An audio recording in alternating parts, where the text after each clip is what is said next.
السلام عليكم ورحمة الله وبركاته. ازيكم حبايبي، عاملين ايه؟ يا رب تكونوا جميعا بألف خير. كل سنة وانتم طيبين وربنا يعيد علينا الأيام بخير، ونجهز كده ونحضر للعيد ويسعد قلبنا ويفرح قلوبنا يا رب بأولادنا وبصحتنا وبحياتنا كلها يا رب العالمين. النهاردة حبيت أشارك معاكم كده يوم من أيام رمضان الجميلة، ربنا يا رب يديمها علينا ويعيدها أيام وسنين عديدة يا رب. فقلت كده النهاردة من ضمن الأيام بقى، خلاص احنا في العشر الأواخر من رمضان، ولازم خلاص نكون دخلنا في الاستعدادات النفسية وكل حاجة. فمن ضمن الحاجات اللي انا جهزتها من كام يوم كده وقلت اشارك بيها معاكم دلوقتي، وهي بسكوت العيد.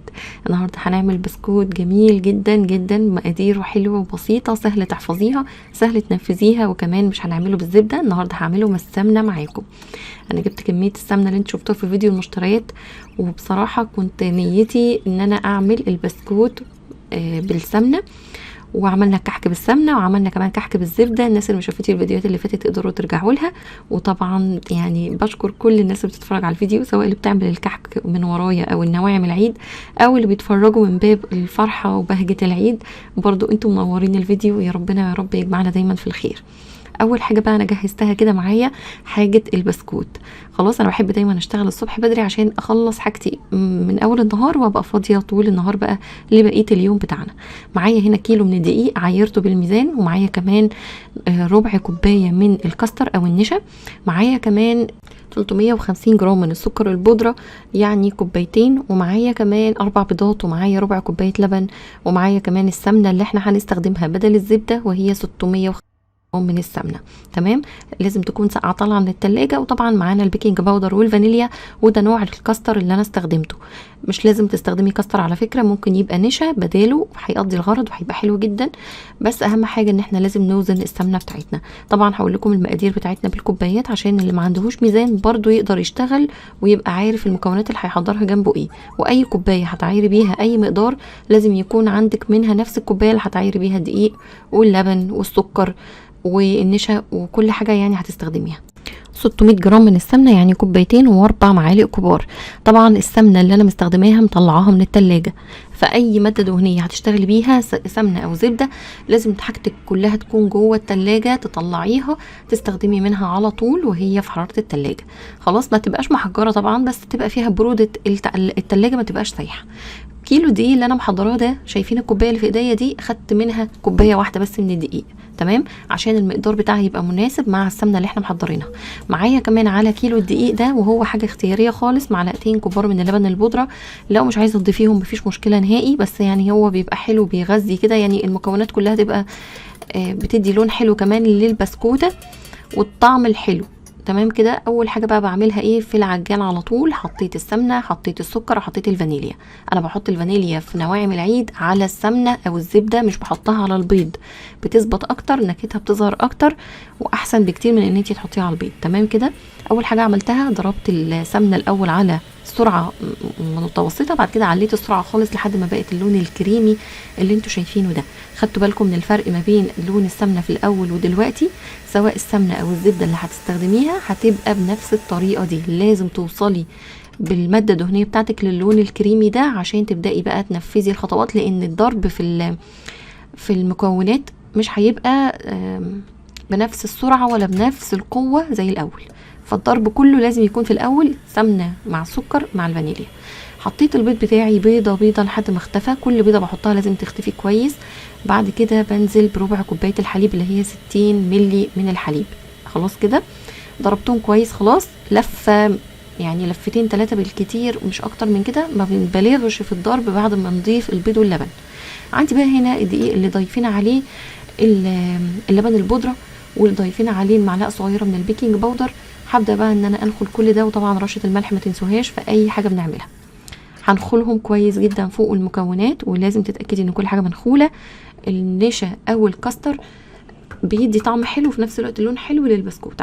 وبرضو عايزه اقول لكم على حاجه مهمه جدا، البيكنج باودر في نواعم العيد ما تزيدش عن النص المعلقه اللي احنا بنحطها لكل كيلو. يعني انت لو بتعملي 2 كيلو في اي صنف من الاصناف حطي معلقه لو 2 كيلو من الدقيق. اما لو كيلو واحد زي ما بنعمل كل كيلو ليه نص معلقه بس من البيكنج باودر. ما تبالغيش عشان البيكنج باودر هنا في الحاجات دي بيفرش مش بيعلى لفوق، فخدوا بالكم كويس قوي من المقدار اللي بتحطوه، اللي هو ما يزيدش عن 10 جرام، سواء في البيتي فور، سواء في الكحك، سواء في البسكوت زي ما احنا بنعمل كده.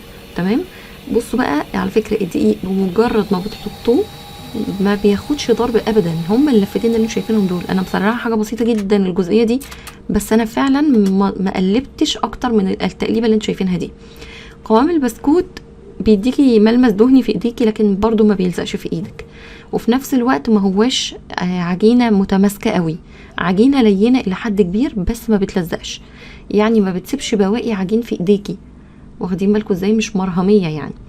عندي بقى هنا ايه، عندي كيس حلواني هبدا اخد فيه العجينه بتاعتي، وطبعا انا حاطاله القمع اللي هو على شكل البسكوته عشان يطلع معانا الشكل ده. عايزه بقى تستخدميه في مكنه البسكوت ومتوفره عندك مفيش مشكله، عايزه تشكليه بقمع المعدن الكبير ده بتاع البسكوت برضو انتي وصبرك يعني.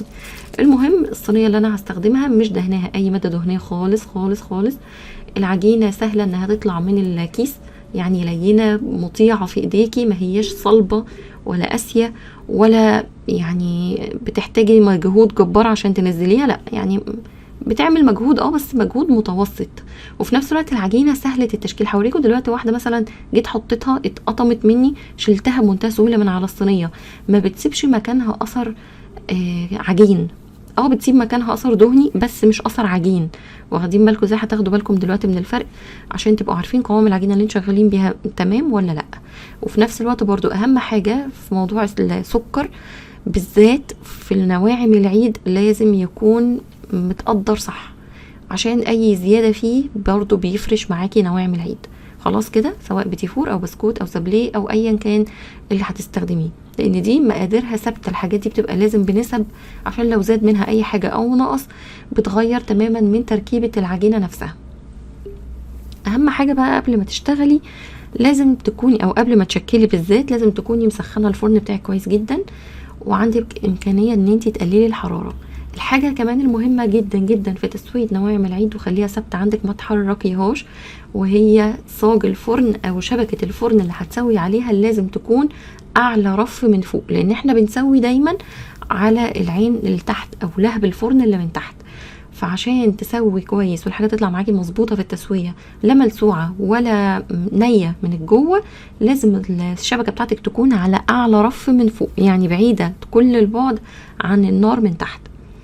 هتستوى معاكي على مهلها هاديه، تسويه هاديه وتسويه سليمه. وفي نفس الوقت لازم يكون الفرن يكون سخن من قبلها، يعني ما تعمليش كل الخطوات دي وتنسي تسخني الفرن، لانك لو دخلتي اي نواعم العيد تسخن او تستوى والفرن بارد هتبدا الدهون تسيح من العجين وتخرج منها، لان الفرن بارد وبتبدا تسخن واحده واحده. فعلى ما تدفى النار وتدفي الفرن وتبدا تسخن الصاج هتكون السمنه او الزبده فصلت خلاص، والموضوع بالنسبه لك يعني حرام، يعني المقادير كلها ضاعت. فلازم نسخن الفرن من قبلها. طبعا انا بفتح المروحه وبخلي درجه الحراره 180، يعني هاديه زي ما بنعمل الكيك كده بالظبط. خلاص تعالوا بقى بعد ما سوينا البسكوت هوريه لكم طبعا في الاخر، لان لازم اسيبه يبرد تماما قبل ما اهزه هزه واحده بس من الصينيه. فعملت الصواني بتاعتي كلها وجهزتها خلاص، سايباها تبرد على مهلها على ما نبدا نعمل فطار رمضان بتاعنا، لان اليوم بتاعنا ماشي عادي خالص، فلازم نعمل حساب الموضوع ده. فالافضل انك ما تورطيش نفسك في كذا وصفه من وصفات العيد وتلاقي خلاص المغرب بيأذن عليكي وانشغلتي في الوصفات اللي بتعمليها ونسيتي تعملي الفطار او عصاير او ايا كان. فانا بشتغل وصفه واحده على مهلي في اليوم، اخلصها بدخل على بقيه اليوم بتاعي عادي خالص كأن مفيش حاجه. تمام كده. فانا اول حاجه جهزتها هنا حضرت عدد فردي من التمر الطري، البلح الطري اللي احنا بنفطر بيه كده في اول ما بنفطر في الصيام. تمام كده، اللي هو الطري خالص مش اللي بنبله. ده بقى هنعمل بيه المشروب المفضل للناس اللي بتحب التمر، اللي هو مشروب التمر باللبن زي بتاع مزارع دينا كده بالظبط. فبيطلع طعمه حلو جدا، وممكن تبطلي تشتريه اصلا من كتر ما انت هتعمليه مظبوط، وطعمه فعلا ما شاء الله يعني مفيش غلطه. العدد الفردي مهم لما تيجي تعملي بيه اي حاجه من التمور. ثانيا انا بخليه طبعا من النوى ومن القمع اللي بيبقى من فوق ده، وبفتحه بالسكينه عشان يبقى سهل عليا ان هو يتنقع ويشرب من اللبن. حضرت تقريبا 13 تمرايه، هم دول العدد اللي انا استخدمتهم على نص لتر من اللبن. اللبن طبعا انا هسخنه على النار الاول عشان اعرف انقع فيه البلح او التمر الطري اللي احنا استخدمناه ده. بس عايزه اقول لكم ممكن تنقعيه في ميه، لو حد سالني هو ممكن، بس مش هيطلع طعمه حلو زي ما هتنقعيه في اللبن. هيشرب اللبن من اول مره يتنقع فيها، فهو هيطلع طعمه غني جدا وطعمه مركز، عكس ما هتنقعيه في ميه سخنه وفي الاخر تزوديه شويه لبن، لا مش هيطلع نفس الطعم. انا بقول لكم الحاجه اللي تطلع معاكم مظبوطه بالظبط. انا سخنت اللبن وسبت التمر على جنب، وجبت هنا حله، وجبت كمان لفه قمر الدين. اللفه دي على فكره اللي هي اسمها الموفق، طلعت حلوه جدا على فكره، ممتازه، ما فيهاش اي يعني ما فيهاش اي عيب، زي الاحلام زي المنال يعني، طلعت حلوه فعلا. وكان سعرها تقريبا 70 جنيه وسوري، ونفس مكونات الاحلام والمنال، فهي بصراحه طلعت حلوه جدا يعني. مش عارفه ليه قمر الدين السنه دي في العموم سواء المنال او الموفق اللي انا استخدمتهم السنه دي لونهم غامق، يعني حتى بعد الضرب في الخلاط لونه مش البرتقاني اللي احنا متعودين عليه، او لونه مغمق قوي. مش عارفه ده يرجع للمشمش نفسه اللي اتعمل بيه السنه دي مثلا، مش عارفه. المهم يعني ان انا بفتح الاجزاء كده، وطبعا اي عصير انا بعمله حتى لو قمر الدين على فكره بحب اصفيه في الاخر، لان احيانا كتير لما باجي اقشر قمر الدين من الكيس البرتقاني اللي بيبقى من عليه من بره ده، بيبقى فيه بواقي كيس لازقه فيه، فما بعرفش افصلها، فبنقعه بالاجزاء الصغيره دي، وفي الاخر خالص لما بضربه في الخلاط بصفيه بمصفى ناعمه خالص عشان اتخلص من اي حاجه تكون واقعه فيه، لان بيعمل شوائب كده وطعم مش حلو في العصير. المهم انا بقطعه ليه بالمقص، عشان طبعا انا هغليه على النار غلوه بسيطه جدا، وبعد كده اسيبه منقوع في الميه المغليه دي لحد ما احسه انه باش، واضربه في الخلاط على طول. اللبن هنا غلى معايا على النار، ورحت حاطه فيه البلح وسبتهم منقوعين كده لحد قبل الفطار بساعه الا ربع مثلا. خلاص، فهو كان اللبن برد وكمان التمر شرب من اللبن، والحاجة اللي بتضيف للتمر العصير ده طعم قوي جدا ولون ونفس طعم الجاهز بالظبط هو دبس التمر. يعني انت ممكن تكتفي بالتمر باللبن، طبعا ممكن، بس الدبس ده بجد بيديله نكهة اضافية او نكهة قوية بتخليه فعلا زي مزارع دينا اللي احنا بنشتريه من بره. طبعا حطي منه بالكميه اللي تعجبك، بس انا حطيت معلقتين مثلا. سبت بقى التمر على جنب، وسبت القمر الدين برضو على جنب بعد ما اتغلى، كل ده منقوعين بقى في الميه المغليه بتاعتهم لحد ما نبدا نخلص الاكله بتاعتنا. انا هنا فرمت بصلايه على ايديا، قطعتها مكعبات صغيره خالص، ما برشرتهوش في الكبه، لان انا عايزه اعمل رز صياديه. البصله بتاعته لازم تبقى خشنه شويه، ما تبقاش ناعمه قوي. قلت الجا النهارده لاكتر اكله ممكن تكون سهله، وهي اني اطلب سمك من بره، بس يعني يا ريتني ما اقترحت الاقتراح ده، لان كلهم قالوا لي عايزينه مقلي، فانا كنت ناويه اشتريه مشوي واعمل شويه رز وسلطه والموضوع منتهي، لان طبعا نواعم العيد بتاخد مننا وقت ومجهود، فكل واحد بيدور على حاجه سهله يعملها، وفي نفس الوقت ما يبقاش قصر يعني في الاكل بتاع البيت والحاجات دي. فكان يعني ابسط حاجه خلاص اطلب سمك بقى، احنا في اخر رمضان واشتقنا للسمك والحاجات دي. لقيت نفسي اتورطت في ان انا لازم اقليه في البيت، وطبعا ده بيحتاج تتبيل بقى وتجهيز، بس الحمد لله يعني كان في وقت. المهم انا هنا بعد ما حمرت البصله كويس جدا بشويه الزيت، حطيت عليهم الملح، حطيت كمان كمون وكزبره، حطيت كمان معلقه كبيره كده من الصلصه، وهي حاجه اختياري على فكره. واول ما كل ده غلى كويس في الميه بدات انزل بالرز، وحطيت كمان على فكره فصين توم وشويه فلفل حامي، حبه صغيره جدا يعني متقطعين رفيع قوي. كل ده غلى كويس جدا على النار، ورحت نازله بالرز عشان يتشرب التشريبه بتاعته العاديه جدا. المهم بقى هنا قلت اعمل التتبيله بتاعت السمك وصلني غسلته، وهو طبعا كان طالباه متنضف عشان اتبل على طول وخلاص، ما يبقاش ورايا غير ان انا اقليه قبل الاكل على طول برضو. المهم هنا كان معايا توم مفروم، التوم اللي احنا بنشيله من العروش بتاعت التوم الجديد، ببقى فرماها معاها شويه فلفل احمر كده وشيلها في الفريزر في برطمان. حطيت على التتبيله دي ملح وفلفل، ملح وكمون وكزبره، تمام، مفيش فلفل، وقلبتهم كويس. وهحط كمان ليمون، وممكن خل، بس انا بصراحه بحط ليمون مش خل. وبعمل كميه توم قليله، يعني انا مش من النوع اللي بعمل كميه توم كبيره واعمل تتبيله رهيبه بقى، يعني بوله كبيره مثلا من التتبيله للسمك، لا احنا بنحب السمك طعمه هادي، ميبقاش محشي توم بره وجوه وقلبه يعني متكدس توم، لا الحاجات دي كلها اصلا في الاخر بتترمى. يعني احنا لما بنيجي نفصص السمك بنحب نشيل التوم الزياده ده منه خالص، فما يبقاش ليه اثر، يا دوب السمكه متملحه واخده تتبيله معتدله من بره ومن جوه كده، حاجه بسيطه متطعمه يا دوب بس. فالكميه اللي انا عاملاها من التوم يعني كانت يا دوب بالظبط فعلا. المهم السمكه طبعا زي ما قلت لكم متنضفه، انا بس بعمل لها فتحات كده من بره عشان اولا ما شاء الله حجمها كبير والتتبيله تدخل جواها وتملحها. فالشقوق دي مجرد بس ما تحسي تحت السكينه انك وصلتي للحبل الشوكي ده او الشوك اللي في النص، بتبدأي يعني خلاص تسحبي السكينة.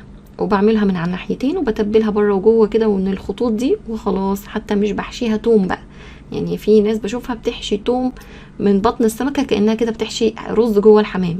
انا ما بحبش الكمية الكبيرة دي ابدا. وبما ان السمك ده كان جايلي يعني نسبيا بدري شوية عن ميعاد ما انا هقليه، فقلت هسيبه في التتبيلة لحد ما اخلص الرز واخلص السلطة وكمان اضرب العصير في الخلاط، ولسه كمان هعمل مسقعة جنب الاكل. فقلت ايه بقى، لازم اسيبه يتصفى لان السمك بطبيعته لما بيتبل بينزل مية، فخدوا بالكم من النقطة دي لان هو ده اللي بيخلي السمك يطلع معاكم طري بعد القلي. فسيبوه يتصفى احسن في مصفى حتى بعد التتبيل. تمام كده. حطيت بس انا على الوش ملح وكمون وكزبره زياده عشان التتبيله زي ما قلت لكم الثوم نفسه كان قليل، بس ده مش معناه ان انا يعني ما احطش توابل مناسبه.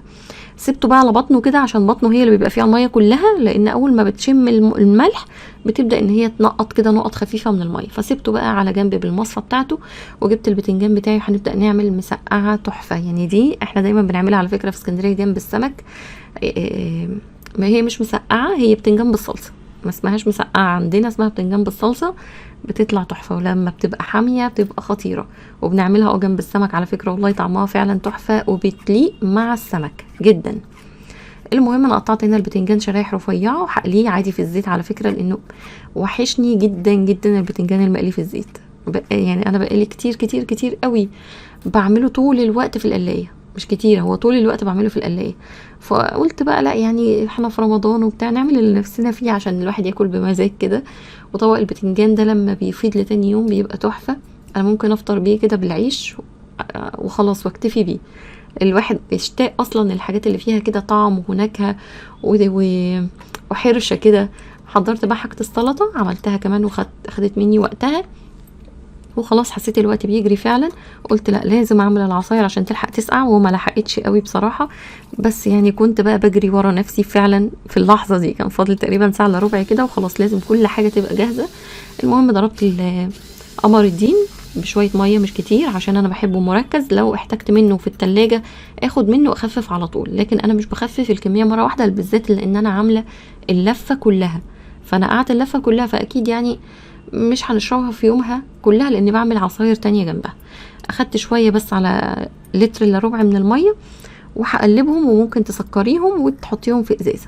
نفس الكلام برضو عملته كده في التمر باللبن بعد ما كان منقوع كويس جدا، حطيته في الخلاط ضربته كويس قوي وفي الاخر بصفيه عشان القشر بتاع البلح او التمر طبعا بيضايق في الشرب.